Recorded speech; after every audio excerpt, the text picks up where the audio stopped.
Good morning students, good morning first year students. आप लोगों ने मुझसे अपनी एक लाइव क्लास के लिए बोला था, तो मोस्ट प्रोबेबली वो मैं आपकी संडे कमिंग संडे या मंडे को लूँगी। दैट इज़ ऑन 29 और 30। वो मैं आपको कन्वे कर दूँगी थ्रू योर ग्रुप, तो डोंट पैनिक फॉर दैट। और आज मैं आपकी जो यूनिट 4 है उसी को कंटिन्यू कर रही हूँ, और उसमें आज हम इलेक्ट्रोमैग्नेटिक वेव्स के बारे में पढ़ेंगे। विद्युत चुम्बकीय तरंगें क्या होती हैं उनके बारे में आज हम स्टडी करेंगे।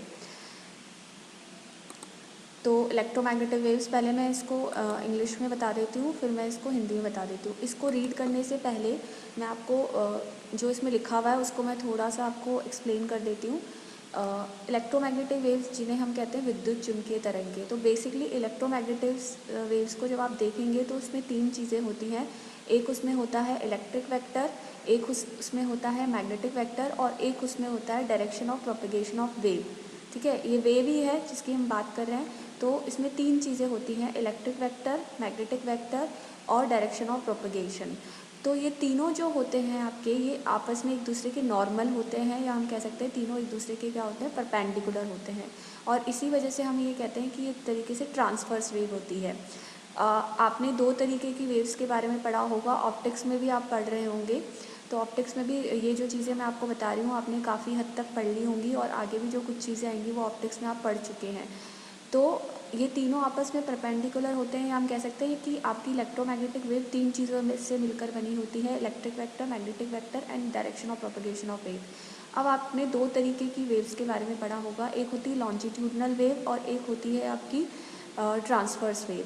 अब आपके जिन पार्टिकल से मिलके आपकी वेव बनी हुई है, ठीक है, वो किस डायरेक्शन में आपके वाइब्रेट कर रहे हैं, वो डिसाइड करेगा कि वो वेव किस तरीके की है। अगर जो पार्टिकल्स हैं जिससे मिलके आपकी वेव बन रही है, ठीक है, वो अगर वाइब्रेट करते हैं, ठीक है, वाइब्रेशन मतलब सिंपल हार्मोनिक मोशन जो होता है आपका, जो अपनी पोजीशन, अब दो तरीके के वाइब्रेशन हो सकते हैं, या तो वो जिस डायरेक्शन में आपकी वेव मूव कर रही है उसी डायरेक्शन में वो वाइब्रेट करें अपनी मेन पोजीशन के दोनों तरफ, ठीक है, या फिर वो जिस डायरेक्शन में आपकी वेव मूव कर रही है उसके परपेंडिकुलर डायरेक्शन में वो आपकी मूव करे। तो अगर आपने ये चीज़ नहीं पढ़ी है ऑप्टिक्स में, तो जब आप पोलराइजेशन वाला चैप्टर पढ़ेंगे तो उसमें काफ़ी डिटेल में आप इसमें पढ़ेंगे, तो इसलिए मैं इसमें ज़्यादा नहीं बता रही हूँ आपको। पर दो तरीके से आपके पार्टिकल्स वाइब्रेट करते हैं वेव के, या तो उसी डायरेक्शन में वाइब्रेट करते हैं जिस डायरेक्शन में आपका वेव मूव कर रहा है, प्रोपेगेट कर रहा है, या उसके परपेंडिकुलर डायरेक्शन में वो वाइब्रेट करते हैं। तो जब परपेंडिकुलर डायरेक्शन में वाइब्रेट करते हैं तो आप उसको कहते हो ट्रांसवर्स वेव्स, और जब वो उसी डायरेक्शन में प्रोपेगेट करते हैं जिस डायरेक्शन में आपकी वेव मूव कर रही है, तो उसे आप कहते हैं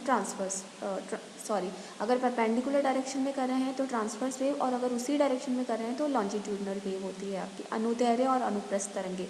तो ट्रांसवर्स वेव तो होती है आपकी अनुप्रस्थ, और अनुदैर्ध्य आपकी लॉन्जिट्यूडनल होती है। जितना मुझे बताया आप एक बार कंफर्म कर लेना। इंग्लिश में हिंदी वाला जो सेक्शन है मैं उसमें टर्म्स में थोड़ी वीक हूँ, तो आप एक बार कंफर्म कर लेना। तो इलेक्ट्रोमैग्नेटिक वेव्स, अब इलेक्ट्रोमैग्नेटिक वेव्स जो होती है, जब आपकी उनकी वेलोसिटी आप कैलकुलेट करते हो तो वो वेलोसिटी आपकी लाइट वेलोसिटी के बराबर आती है। तो इसलिए हम कहते हैं कि जो इलेक्ट्रोमैग्नेटिक वेव जब ट्रैवल करती हैं स्पेस में, तो वो लाइट वेलोसिटी से ट्रैवल करते हैं। तो यही सारी चीज़ें आपकी इस पैराग्राफ में बता रखी है। मैं जब इसको पढ़ूंगी तो इसको भी एक बार और आपको एक्सप्लेन कर दूँगी।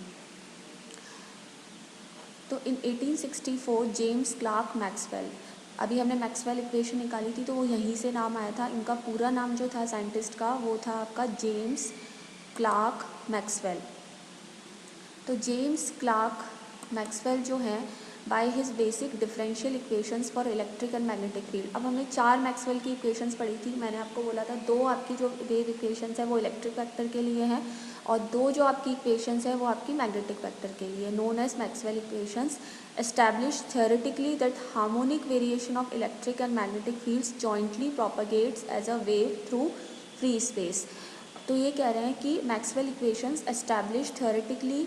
अब जो चार इक्वेशंस हमने निकाली उससे हमें क्या प्रूव हुआ, या उससे हमने क्या कंक्लूड किया, उससे ये कंक्लूड किया गया कि that harmonic variation of electric and magnetic field, आपकी जो इलेक्ट्रिक और मैग्नेटिक वेक्टर्स जो हैं, जो आपके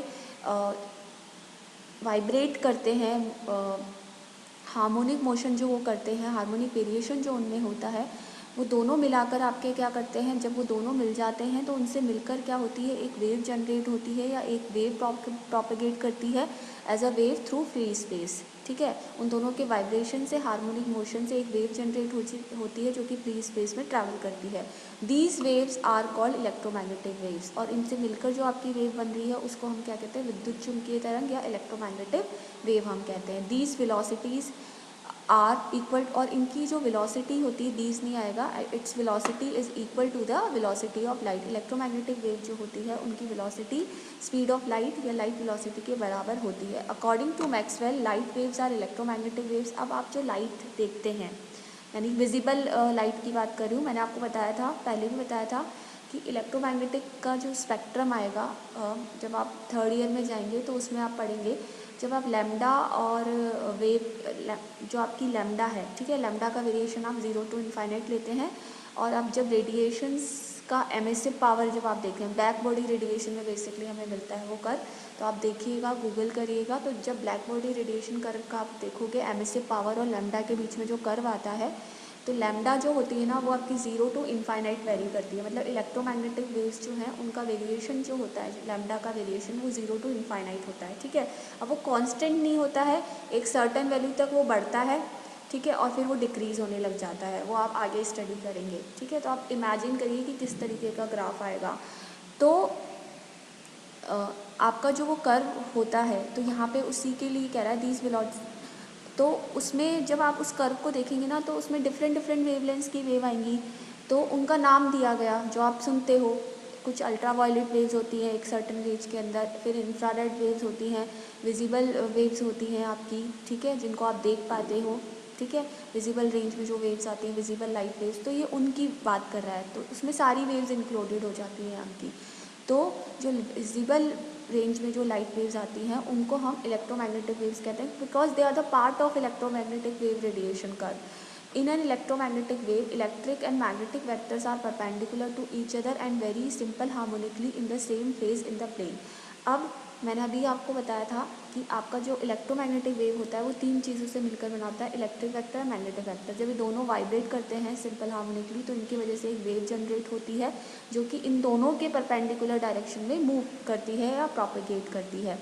ठीक है, electric and magnetic vectors are perpendicular to each other and vary simple harmonically in the same phase. अब इनका जो वाइब्रेशन होता है, अगर आप उसको फेज के टर्म में बताएंगे, ठीक है, फेज के बारे में आपने स्टडी करा होगा 11th-12th में भी, तो इनका जो फेज वेरिएशन होता है वो सिमिलरली होता है, सेम फेज में होते हैं एक तरीके से ये, perpendicular to the direction of propagation of wave.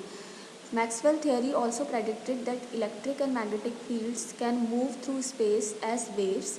He calculated their speed to the, फिर वही बात ये दोबारा कह रहा है कि इलेक्ट्रिक और मैग्नेटिक फील्ड जब हार्मोनिकली वेरी करते हैं तो एक वेव जनरेट होती है, वो वेव आपके स्पेस में ट्रैवल कर सकती है, और जब उनकी स्पीड निकाली गई, वेलोसिटी निकाली गई, तो वो वेलोसिटी उनकी लाइट वेलोसिटी के बराबर आई, that is 3 × 10⁸ metre per second.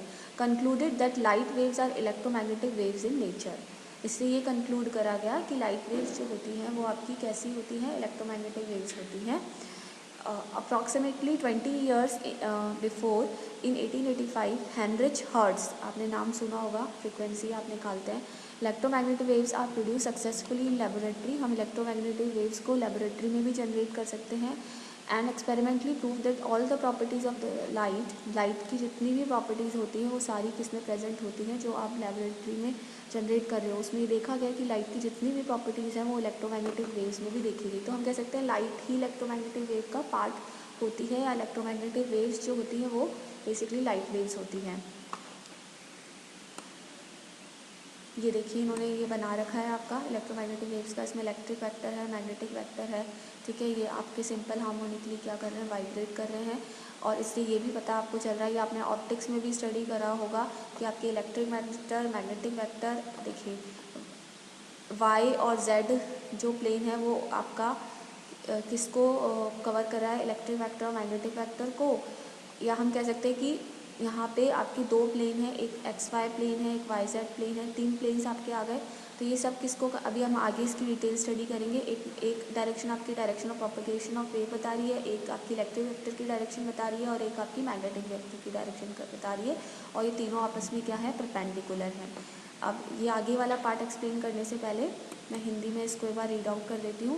1864 में जेम्स क्लार्क मैक्सवेल ने विद्युत एवं चुंबकीय क्षेत्रों के लिए आधारभूत अवकल समीकरणों, जिन्हें मैक्सवेल समीकरण कहते हैं, द्वारा सैद्धांतिक रूप से यह स्थापित किया कि निर्वात में विद्युत तथा चुंबकीय क्षेत्रों के परिवर्तनों के रूप में विक्षोभ तरंग रूप में गति कर सकते हैं। जब आपकी विद्युत और चुंबकीय तरंगों में परिवर्तन होता है, वो वेरी करती है सिंपल हार्मोनिकली, तो क्या होता है, डिस्टर्बेंस क्रिएट होते हैं, और जो डिस्टर्बेंस है वो ही बेसिकली आपकी क्या है, इलेक्ट्रोमैग्नेटिक वेव है।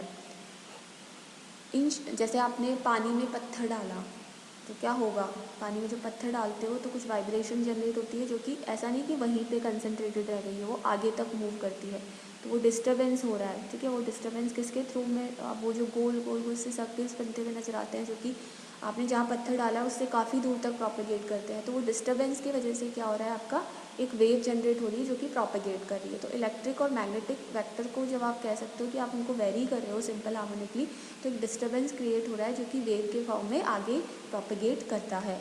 इन क्षेत्रीय तरंगों को विद्युत चुम्बकीय तरंग कहते हैं। इनका वेग जो होता है वो प्रकाश के वेग के बराबर होता है, that is 3 × 10⁸ metre per second.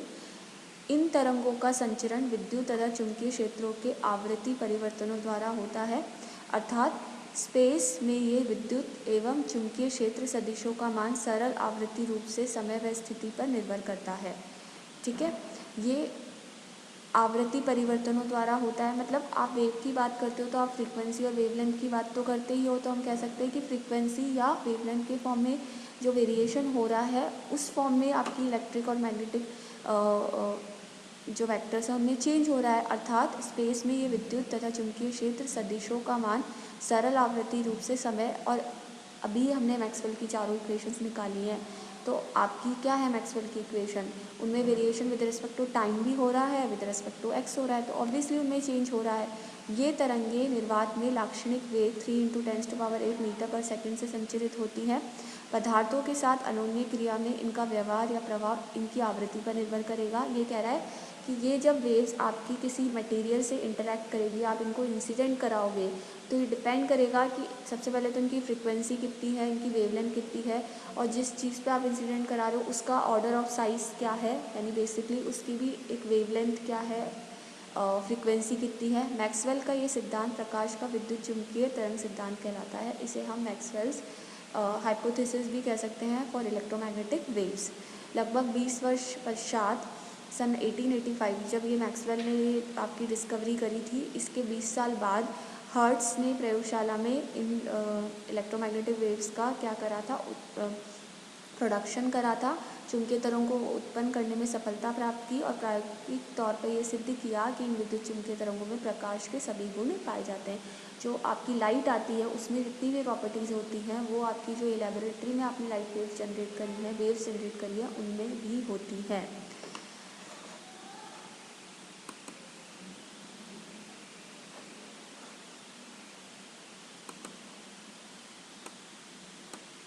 An electromagnetic wave is shown in figure 2. Electric field vector E, magnetic field vector B, and the direction of propagation of wave, all three are normal to each other in the electromagnetic wave. इसमें तीनों एक दूसरे के क्या है, normal है या perpendicular है। अभी कह रहा है कि प्लेन जो एग्जैक्ट प्लेन है, एग्जैक्ट प्लेन यानी कि आपका ये x और ये z, एग्जैक्ट प्लेन जो है इन विच आपका जो है इलेक्ट्रिक वेक्टर E एंड ये आपकी डायरेक्शन ऑफ प्रोपगेशन है, और जो दूसरा आपका डायरेक्शन ली गई है वो किसके लिए ली गई है, इलेक्ट्रिक फील्ड वेक्टर ई के लिए। क्योंकि ये सिंपल हार्मोनिकली वेरी कर रहे हैं, इस वजह से आपको इनके जो वेक्टर साइंस है वो दोनों तरफ दिखाई दे रहे हैं, पर इलेक्ट्रिक फील्ड वेक्टर और जो आपका डायरेक्शन ऑफ प्रोपगेशन है वो कौन से प्लेन में कन्फाइंड है, एग्जैक्ट प्लेन में है। And the direction of propagation of wave exist, इसमें क्या है, इलेक्ट्रिक फील्ड वेक्टर आ रहा है आपका, और आपका कौन सा आ रहा है, डायरेक्शन ऑफ प्रोपगेशन वेव आ रहा है। तो जिसमें ये दोनों चीज़ें आती हैं उसको हम कहते हैं प्लेन ऑफ वाइब्रेशन, ये आपको याद रखना पड़ेगा।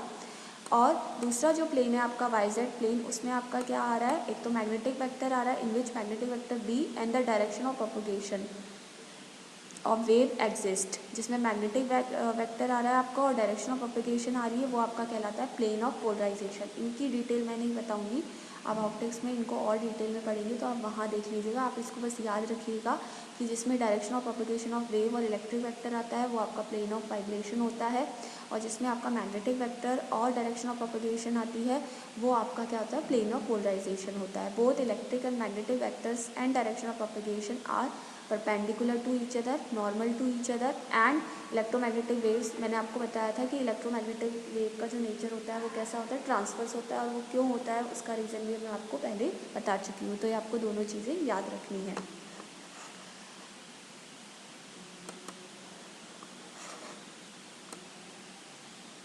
विद्युत चुम्बकीय तरंग को चित्र 2 में निरूपित किया गया है। विद्युत चुम्बकीय तरंगों में विद्युत क्षेत्र E, चुंबकीय क्षेत्र B परस्पर लंबवत समतलों में स्थित होते हैं, एक दूसरे के परपेंडिकुलर होते हैं, नॉर्मल होते हैं। विद्युत क्षेत्र सदिश E जिस तल यानी कि XZ में कंपन करता है उसे हम क्या कहते हैं, कंपन तल कहते हैं, प्लेन ऑफ वाइब्रेशन।